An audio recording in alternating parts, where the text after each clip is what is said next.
Vor einiger Zeit, als es noch kein Internet gab, war es vor allem eines: anders. Wir trafen uns im Clubheim zum Feiern, um uns auszutauschen, die Zeit zu genießen, um Spaß zu haben und gemeinsam zu lachen, aber auch um Neues auszutauschen.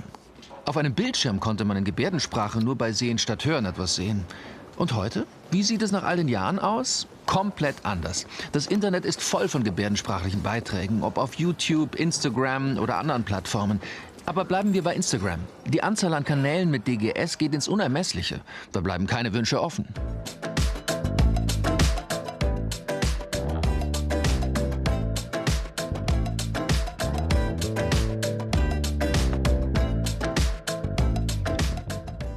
Man nimmt ein Handy, filmt sich, fügt Untertitel ein, hübscht es auf und fertig ist der Post. Und das kann man zu Hause, draußen, eigentlich überall ganz schnell machen. Das scheint der Grund für die stetig wachsende Fülle an DGS-Kanälen auf Insta zu sein, der für jeden Geschmack etwas bietet. Aber ein Kanal zieht die Aufmerksamkeit der Tauben-Community besonders auf sich. Die Zahl der Follower wächst rasant und es werden wöchentlich neue Beiträge und Stories zu den unterschiedlichsten Themen gepostet. Die Rede ist von Hand drauf.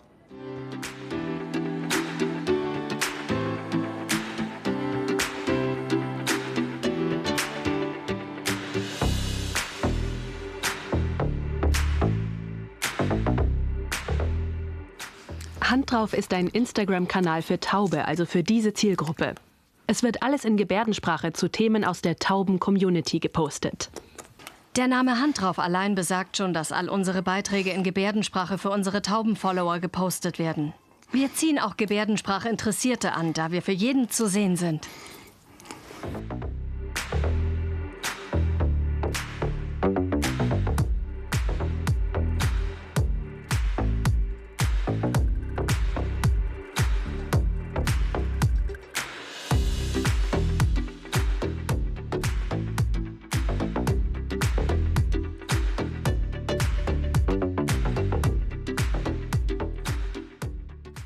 Aber wer genau steckt hinter den vielen Posts? Wie arbeiten sie?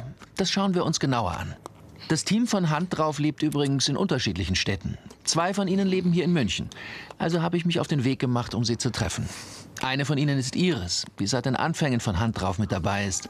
Thoma ist die zweite. Sie ist kurz nach dem Start dazugestoßen. Sie ist Autorin und Presenterin.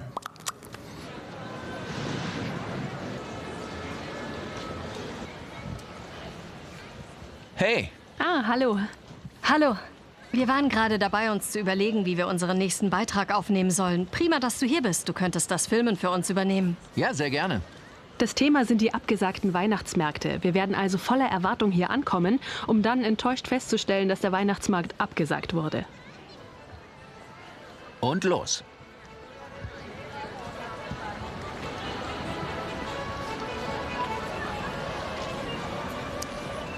Vielleicht etwas schneller zu uns rüberschwenken. Schneller, okay.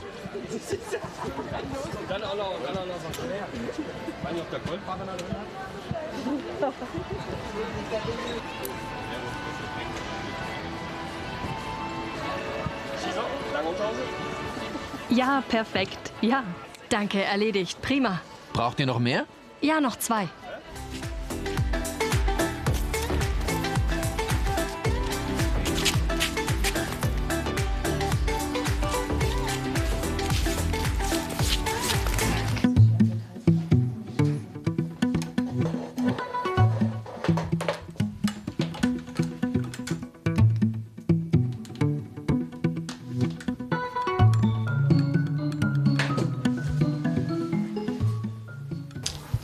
Ich bin Iris und lebe in München.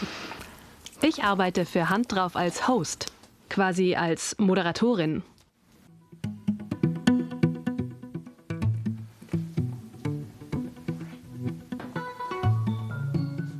Vielleicht fällt euch zur Periode eine Situation ein, die euch peinlich war, obwohl es gar nicht sein müsste.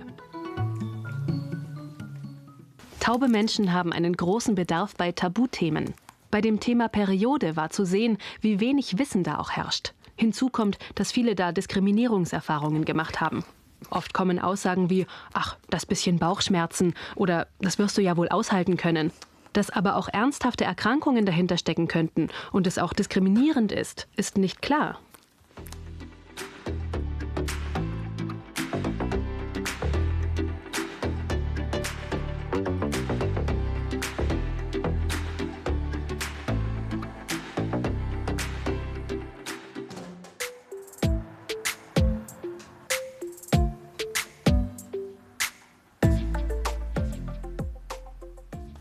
Ich bin Thoma und wohne in München. Für Hand drauf arbeite ich als Presenterin. Es sind aber noch viele andere Sachen. Ich bin Autorin, Moderatorin, mache Recherchen, all das.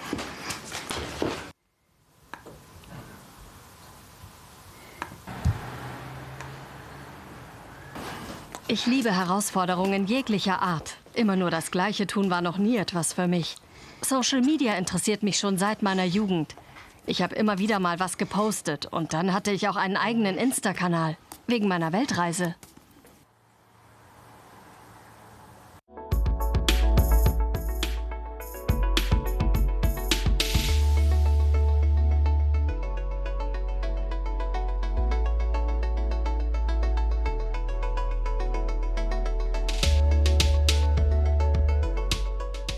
Hand drauf war also wie für mich gemacht. Gleichzeitig war es eine neue Herausforderung für mich.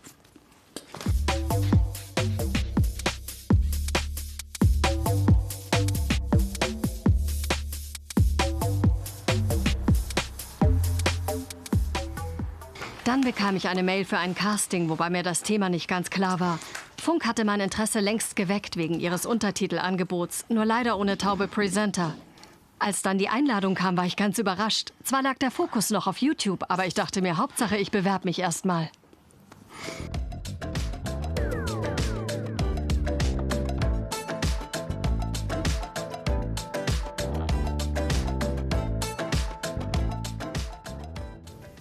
Das Format hat Funk selbst entwickelt und dann dafür die Moderatorin gesucht.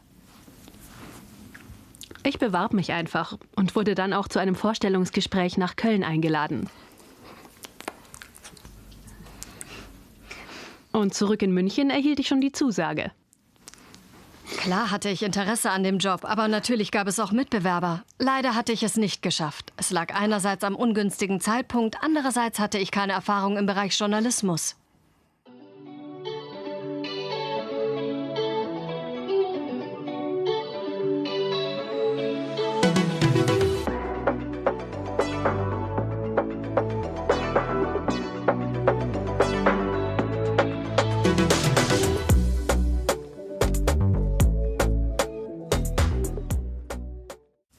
Anfangs waren es nur Hörende.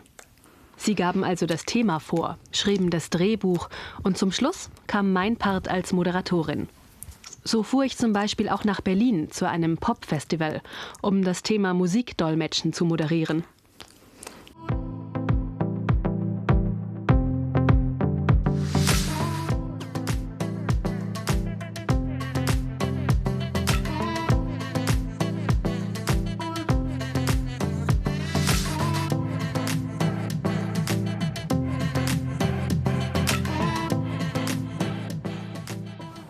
Irgendwann kam es dazu, dass sie mich zu meinem Vortrag und über meine Weltreise interviewen wollten. Iris war die Moderatorin. Das war toll. Wir verstanden uns auf Anhieb. Und auch mit dem restlichen Team verstand ich mich sehr gut.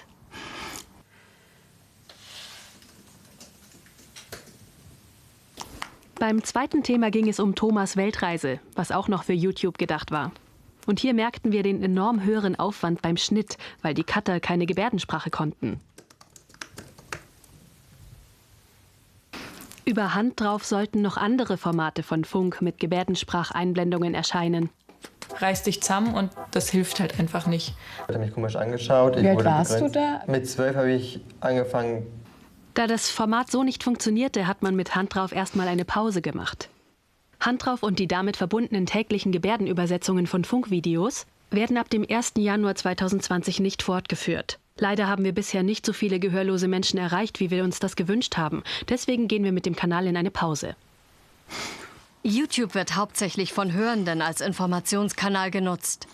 Auch wenn Untertitel genutzt werden können, eignet es sich für Taube nicht. Der Bedarf von tauben Menschen an mehr Informationen ist ja da. Sehen statt Hören deckt das ab, aber online gibt es fast nichts. Ich hatte dieses Gefühl in mir, ich will etwas für taube Menschen anbieten. Es gibt so viele spannende Themen in der Community. Die Frage war nur, wie?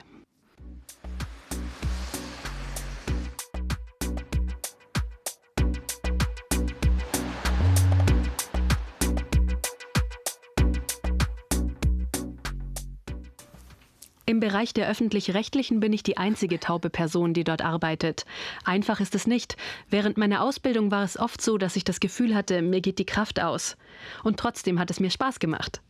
Deswegen war ich immer sehr ehrgeizig und bin am Ball geblieben.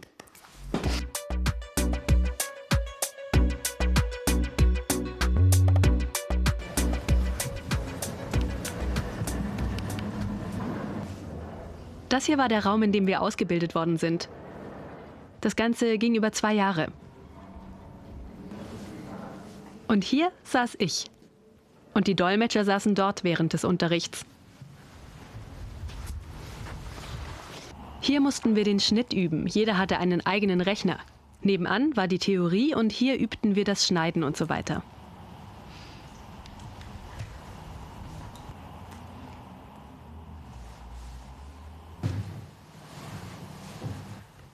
Früher dachte ich nicht im Traum daran, einen journalistischen Beruf zu wählen. Ich kannte zwar einige, die gerne in diesem Bereich arbeiten wollten, und auch mir schien es ein spannender Beruf zu sein, aber ich hatte keinerlei persönlichen Bezug dazu. Das hatte sicherlich mit meinem Hörstatus zu tun.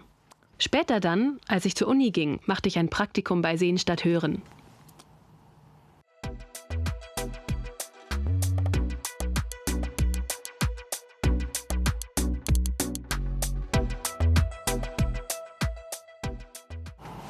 Mir macht es richtig Spaß, mitzuerleben, wie ein Beitrag entsteht. Und mir machte die Recherchearbeit unheimlich viel Spaß, sowie die Arbeit eines Detektivs, der den Themen genau auf den Grund geht. Das hat mich total gepackt.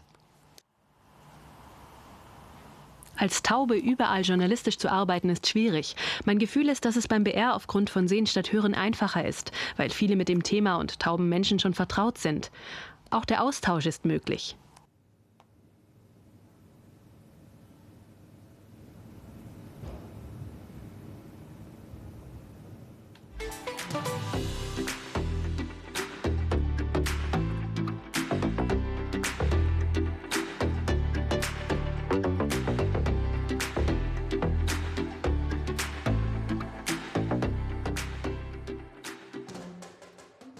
Wenn man sich Hand drauf mit dem erfrischenden Auftritt so anschaut, denkt man vielleicht gar nicht an die umfassende journalistische Arbeit, die dahinter steckt. Im Team von Hand drauf ist Iris die einzige ausgebildete Journalistin. Sie ist aber nicht die einzige im Team mit journalistischer Erfahrung. Melissa aus Birmingham in England arbeitet auch als Journalistin. Sie werde ich jetzt anrufen und mit ihr sprechen. Hi. Danke, dass du dir die Zeit für uns nimmst. Melissa, man sieht dich so gut wie nie im Bild. Was machst du denn eigentlich bei Hand drauf?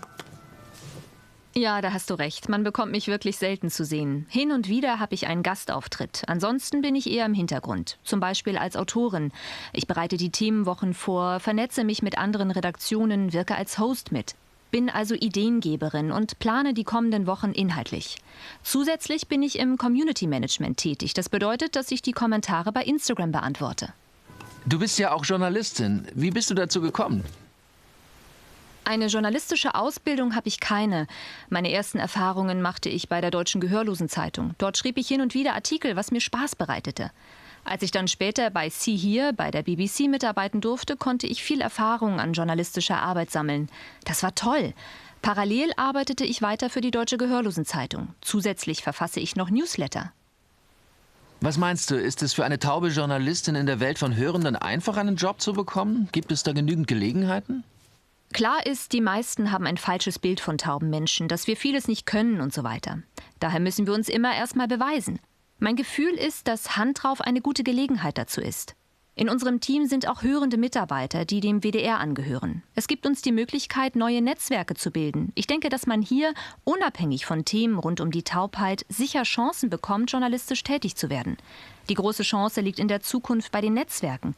Hat man erst mal den Fuß in der Tür, ergibt sich alles Weitere, denke ich. Journalismus ist ein hartes Metier, weil es sich in der Welt der Hörenden bewegt. Bei Hand drauf ist es einfacher, da es ein Format für Taube ist und wir vorwiegend mit Tauben zu tun haben. Auf der anderen Seite gibt es die Redaktionen, die von Hörenden geleitet werden. Ich brauche dann meistens einen Dolmetscher. Viele sind erstmal gehemmt, weil sie die Situation mit Dolmetscher nicht kennen. Andere sind eher aufgeschlossen. Das ist sehr unterschiedlich.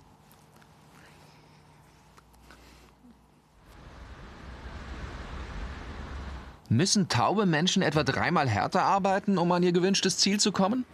Eine spannende Frage. Zurück aber zur Hand drauf. Wie ging es eigentlich nach deren Pause dann weiter?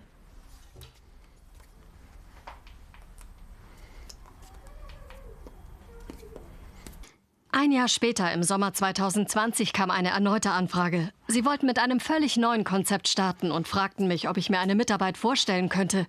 Und wie ich das konnte. Ich war total happy über die Chance und sagte zu. Zuerst holten wir Thoma mit ins Boot. Sie war gesetzt neben meiner Person. Die Redaktion wünschte sich aber noch eine weitere taube Mitarbeiterin. Wegen Melissas Erfahrung bei der Deutschen Gehörlosenzeitung und ihrer Arbeit bei der BBC in England wurde sie auch noch dazu geholt. In einem Workshop zum Konzept fiel dann die Entscheidung, mit dem Format auf Instagram zu gehen. Ich dachte, yeah, das ist die richtige Entscheidung. Über Instagram erreicht man die Leute schnell. Die Tauben nutzen es. Taube Menschen stehen auf klare und kurze Informationen. Es war das perfekte Format, das wir ins Leben gerufen haben. Und ist es noch.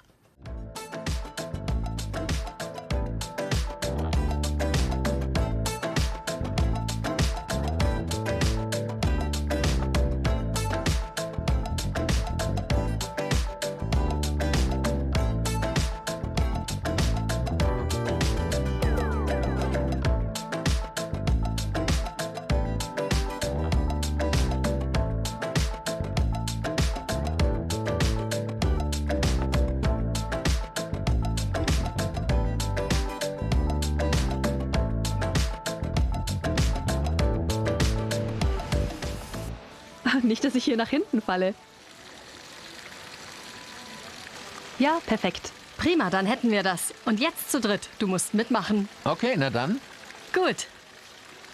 Es geht um die eigentümlichen Beschreibungen in der Gebärdensprache. Angenommen, du kennst den Namen von jemandem nicht, dann wird dir die Person beschrieben, auch die heiklen Merkmale. Du kennst das doch. Zum Beispiel der Dickleibige oder der Partyhengst, der sich immer niedersäuft. Okay, also du gebärdest und beschreibst, um wen es geht. Und du, Ace, stehst gegenüber und ich stoß dazu. Und ich weiß nicht, wen sie meint. Genau. David, der sich immer betrinkt? Kenn ich nicht. Genau. Meine Taubeneltern und seine Taubeneltern sind befreundet. Das würde heißen, dass er älter ist. Ah, nein. Boah, das ist schwierig. Oh, hi, alles gut? Ich versuche ihm gerade zu erklären, wer David ist. Du kennst ihn ja. Ace kommt nicht drauf, wen ich meine. Fällt dir noch was ein? Moment, den kennst du. Hier, den. Ach, den. Na klar. Und ich deppmühe mich hier ab und dann... Siehst du, den meinte ich. Ja, das ist gut. Passt, oder? Ja, wunderbar.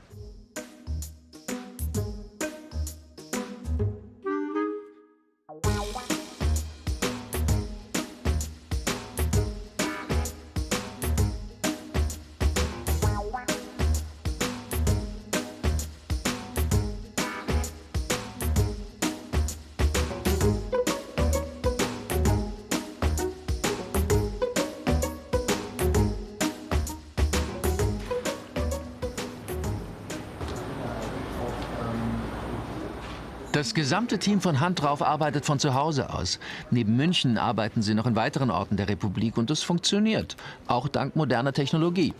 Ich werde nun mit Björn und Tobias, den anderen beiden Presentern bei Hand drauf, sprechen. Hi. Hi. Ihr beide arbeitet schon eine Zeit lang für Hand drauf. Gab es in dieser Zeit eine ganz besondere Erfahrung oder Herausforderung für euch? Das Storyboard erstellen. Alles, was vor der Kamera geschieht, muss vorher auf Papier festgehalten werden. Für mich war das die größte Herausforderung, denn das Skript war natürlich auf Deutsch. Mit der Hilfe des Teams sind wir gemeinsam zu einem guten Skript gekommen. Aber gerade am Anfang fiel es mir richtig schwer. Mittlerweile habe ich einen Weg gefunden, wie ich es gut umsetzen kann. Wie ich mit der Kamera umgehen soll? Natürlich weiß ich, wie ich mein Handy und die Kamera bediene. Damit habe ich kein Problem. Nur wie ich mich vor der Kamera ausdrücken soll, sodass meine Message klar und verständlich ankommt. Nicht, dass ich vor mich hingebärde und von niemandem verstanden werde. Ihr seid zur Hand drauf gestoßen, ohne vorher journalistische Erfahrungen gemacht zu haben. Und doch habt ihr es geschafft, in die Rolle des Journalisten zu schlüpfen. Wie war das für euch? Wie habt ihr euch zurechtgefunden? Naja, in die Journalistenrolle bin ich dank des Teams, das mich tatkräftig mit Informationen versorgt hat, nicht völlig unbedarft geschlüpft.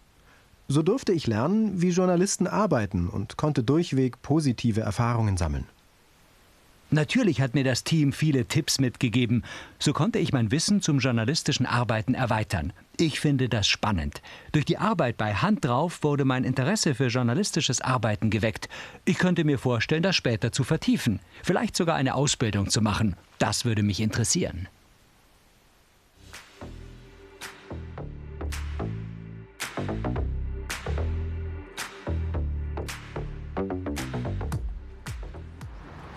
Ein tauber Follower sagte mal zu mir, und das hat mich sehr bewegt, wie konnte es nur ein Leben vor Hand drauf geben? Er könne sich ein Leben ohne Hand drauf nicht mehr vorstellen. Darüber habe ich mich total gefreut. Viele hörende Follower abonnieren uns, weil sie die andere Perspektive fasziniert, die wir ihnen als taube Menschen aufzeigen. Unter den Abonnenten sind natürlich auch Gebärdenkursteilnehmer, die gerade Gebärden erlernen. Sie wünschen sich langsamere Gebärdenvideos von uns oder dass wir Untertitel passgenau zu den Gebärden erstellen. Doch das entspricht nicht unserer Zielgruppe, der Taubengemeinschaft.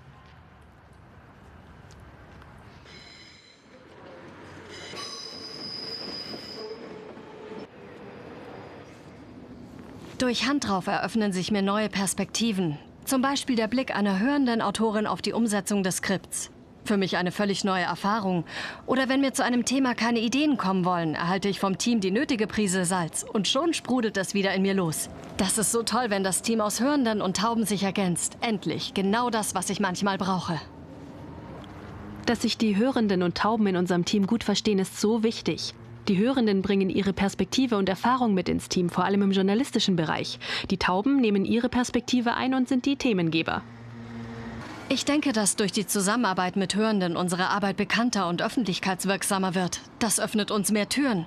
So erhalten wir Anfragen von anderen Kanälen zur Kooperation, wie für ein Interview.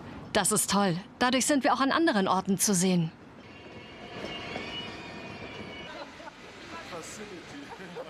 Tauben Menschen mangelt es also nicht an Fähigkeiten, sondern an Angeboten und Gelegenheiten, um sich weiterentwickeln zu können. Hörende sind uns da weit voraus. Lasst uns also Brücken bauen, um voneinander profitieren zu können. So wie im Team von Hand drauf, das zur Hälfte aus Hörenden besteht. 2 davon sind Pia und Manon, die Redaktionsleiterinnen. Mich interessiert ihre Sicht auf die Gruppe und das Geschehen. Als es den Kanal noch auf YouTube gab und da hat das Team einfach nicht gestimmt. Und deshalb würde ich sagen, ist jetzt auch das Team quasi der Erfolgsfaktor. Einfach, weil wir gemerkt haben, es kann nur funktionieren und auch akzeptiert werden, wenn wirklich auch die tauben Kolleginnen der Kompass sind und auch der Kern des Formats. Sowohl, also nicht nur vor der Kamera, sondern auch hinter der Kamera.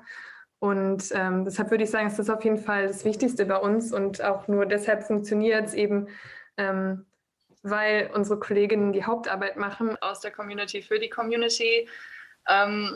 Das ist ja natürlich, ja, was Pia halt gerade schon gesagt hat, aber Pia und ich und die hörenden Autoren geben dem Ganzen quasi ja nur so die Form, aber die eigentlichen Themenvorschläge kommen von unseren Hosts. Also gerade die Offenheit, die Kollegen uns auch dann entgegenbringen, ist super hilfreich, weil dadurch gibt es halt auch für uns die Möglichkeit, immer wieder was Neues dazuzulernen und immer wieder Fragen stellen zu dürfen, wenn man sich mal nicht unsicher ist, soll man das so schreiben, kann man das so ansprechen oder eher nicht? Also ich bin auf jeden Fall total begeistert und dankbar, dass ich jetzt im letzten Jahr so einen Einblick in die Community bekommen durfte durch meinen Job bei Hand drauf, was ich auf keinen Fall missen möchte.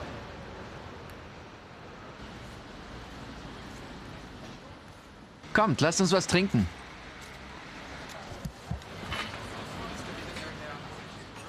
Ihr beide arbeitet nun schon lange bei Hand drauf. Habt ihr was lernen können? Oh, ziemlich viel, stimmt's? Verschiedenes. Vor allem lernte ich mit hörenden Kollegen eng zusammenzuarbeiten. Nicht wie üblich mich nur mit Tauben, sondern auch intensiv mit Hörenden auseinanderzusetzen. Ja. Ich lernte viel über die Entwicklung eines Formats. Wir waren ja von Anfang an mit eingebunden, lernten im Workshop die Gestaltung der Wochenplanung und der Themen. Wir waren von Anfang an dabei und haben das Format immer weiter verbessert. Gebärdensprache erscheint immer seltener im Fernsehen, dafür aber häufiger online, oder? Alles ist nur noch online. Das bietet uns die Chance zu mehr Gebärdenspracheinblendungen. Aber sie lassen sich leider ganz einfach zu- oder abschalten.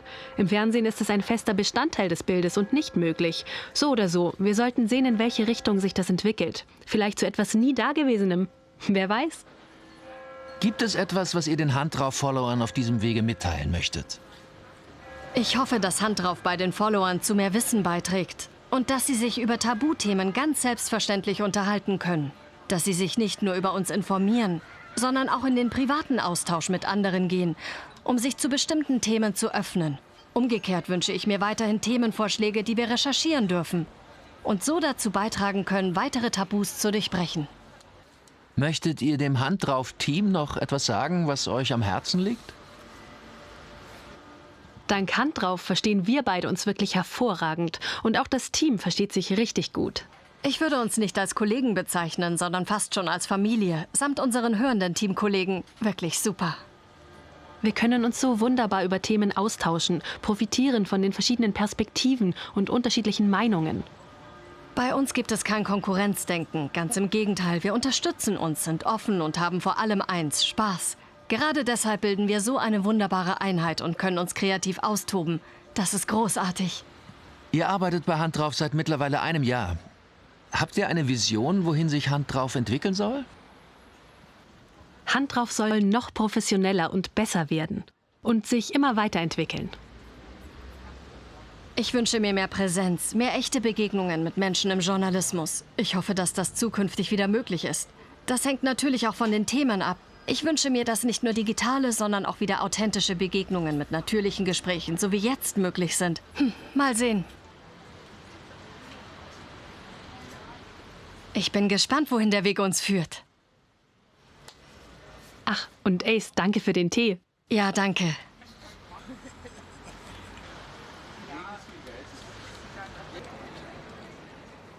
Zukünftig werden taube Menschen und Gebärdensprache nicht mehr im Fernsehen, sondern online zu sehen sein. Wogegen wir uns anfangs gesträubt haben, scheint mittlerweile zur Gewohnheit, ja sogar zum Vorteil für uns geworden zu sein. Wir sind gespannt, was die Ära der neuen Medien für uns taube Menschen bereithält. Ich sage Tschüss und bis zum nächsten Mal.